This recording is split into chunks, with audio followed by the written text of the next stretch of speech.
when we did the notifications privately and publicly, we said, this is the information, act on it.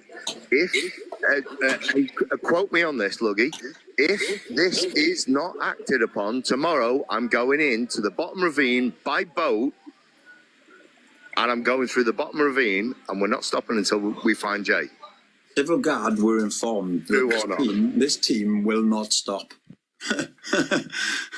That's what Civil Guard were told. They were told straight, this team will not stop. This is a British team, and we're going to embarrass you unless you go in there and get that boy out. It can only be one part of the ravine he's stuck in, and that is because you've got a man trapped there. And the other thing is, when they called for help, they never specified that it had to be people on Tenerife. Help could come in many forms. That's right. Help is help, okay? Now, if somebody can sit in the UK and have knowledge of how to ground track, okay, basically take in all the knowledge of the ground, all right, and then work out what a person is doing there, it actually takes a lot of brain power to take all the information that's available, okay, and then piece it together with time slots and proof of life slots. If you take the times and the proof of life slots, which are Brad spoke to him, Lucy spoke to him, woman in a car seen him walking up a hill. He went up a mountain. We ain't seen him since. This is what he said to me at this time.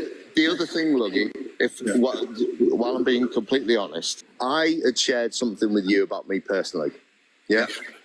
And the personal thing I shared with Luggy is I do not want to be the person that finds Jay. And Luggy protected me, and he said, Chris, you won't have to be.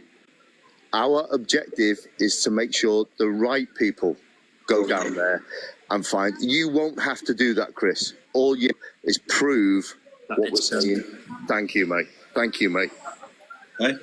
So Chris was told specifically, okay, that he doesn't need to go and find Jay. All he needs to do is stand in the V-notch so that I can show on track into Civil Guard live that look where Chris is. All right. Now send the helicopters, because at the end of the day, I can't speak to him on the phone. End of. And it's not a case that we're not letting it. Just like it was kept in the public media, what you guys don't understand, but the family do understand, is that the momentum when it's built up against the government is never released. The pressure needs to stay on with them, and that's the game of chess. The game of chess is you put the pressure on, you don't back it off. Look, you've got your perspective, I have mine. Bear in mind, I've worked with Spanish government for more than a decade. So